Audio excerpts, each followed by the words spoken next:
प्राचीन पर्णकुटी से निकाली गई शोभा यात्रा भगवान श्री राम की पावन कर्मभूमि पवित्र नगरी चित्रकूट धाम स्थित प्राचीन पर्णकुटी स्थल पर भव्य पर्णकुटी मंदिर निर्माण के बाद भगवान श्री राम, माता जानकी और लक्ष्मण की मूर्तियों की प्राण प्रतिष्ठा कार्यक्रम का शुभारंभ अनुविभागीय अधिकारी राजस्व एसडीएम मझगमा पीएस त्रिपाठी द्वारा सपत्नी कन्या पूजन और गौ पूजन करके किया गया।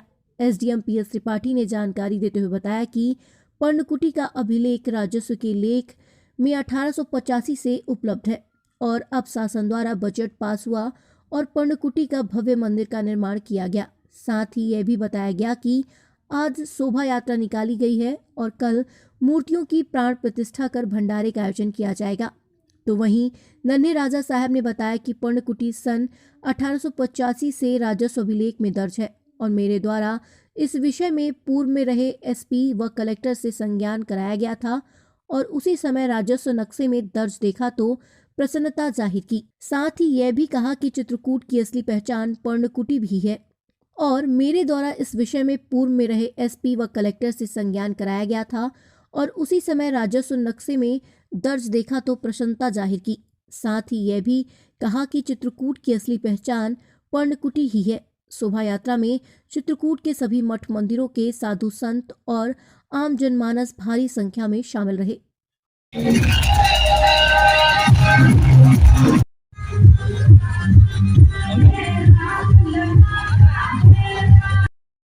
आज का ये दिन चित्रकूट के लिए एक बहुत महत्वपूर्ण दिन है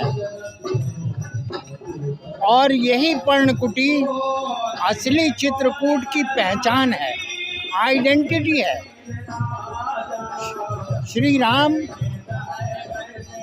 को जय श्री राम भी बोलते हैं, हम सीताराम भी बोलते हैं, लेकिन सच ये है कि चित्रकूट में राम वनवासी राम है।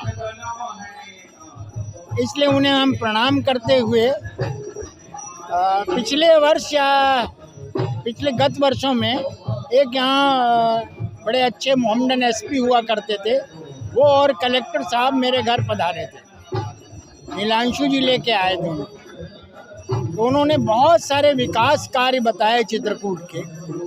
तो मैंने उनसे कहा कुछ ऐसा करके जाओ आप कि आपके जाने के बाद भी लोग याद रखें। तो थोड़ा नाराज़ हुए मेरे ऊपर कि हम तो इतना बता रहे हैं कि स्मार्ट सिटी हो रहा, ये हो रहा, वो हो रहा। मैंने कहा आप अपने एसडीएम को बुलाइए, कलेक्टर साहब, और आरआई को और पटवारी को, और रेवेन्यू रिकॉर्ड में मैं प्रूफ सहित कह रहा हूँ, रेवेन्यू रिकॉर्ड में 6 बिस्वा ज़मीन पर्णकुटी के लिए लोधन टिकुरा में अभी भी अंकित है। देखा, बड़े प्रसन्न हुए और तत्काल उन्होंने इसके लिए फंड अलॉट किया। ये वही जगह है जो रामचरितमानस में वर्णित है, लखन दीख पे उतरी करारा, चौंदिस फिरा धनुष जी में नाला।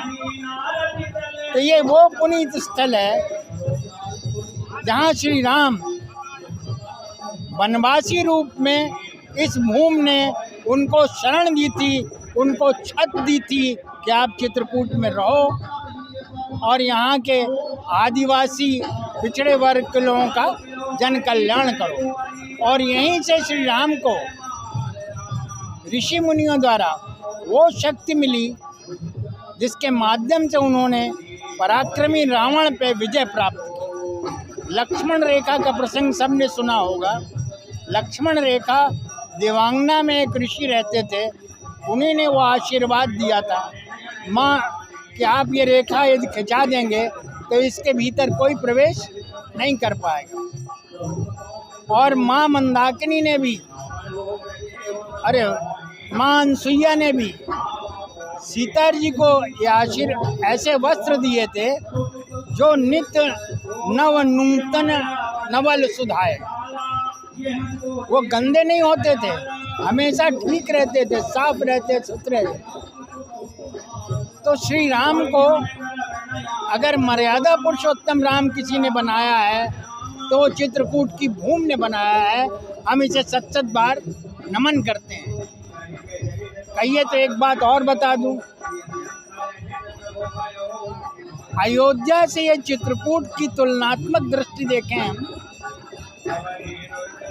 तो अयोध्या मात्र श्री राम की, और राजस्व रिकॉर्डों में भी ये 1885 से जो है पर्णकुटी इसमें दर्ज है, और पर्णकुटी के नाम से ही ये वार्ड भी जाना जाता है। पूर्व में यहाँ पर एक प्राचीन कुटिया थी और एक पीपल का पेड़ था जिसमें हनुमान जी विराजित थे। चूँकि कोई स्थान बना नहीं था तो काफ़ी सोच विचार करके और जो है और संतों की और सबकी राय ले करके चित्रकूट वासियों ने ये तय किया कि यहाँ एक भव्य पर्णकुटी बनना चाहिए। तो शासन ने यहाँ पर पर्णकुटी का भवन एक स्वीकृत किया था। वो पर्णकुटी भवन तैयार हुआ। उसके बाद जो है चूँकि शासन की ओर से मूर्ति की स्थापना या जो है उसकी प्रतिष्ठा या इस तरह के कार्यक्रम के ज़्यादा प्रावधान नहीं है, तो हम लोगों ने जो भवन बनने के बाद फिर सबका जन सहयोग ले करके जयपुर से भगवान राम और सीता और लक्ष्मण की मूर्ति बुलाई गई और कल से इसकी प्रतिष्ठा का कार्यक्रम चल रहा है, पूजन और प्रतिष्ठा का कार्यक्रम। आज एक भव्य शोभा यात्रा निकाली गई है और कल जो है भगवान राम सीता लक्ष्मण की प्रतिष्ठा होगी और पूर्णाहुति होगी और भंडारा। जावेद मोहम्मद, विशेष संवाददाता, भारत विमर्श, चित्रकूट, मध्य प्रदेश।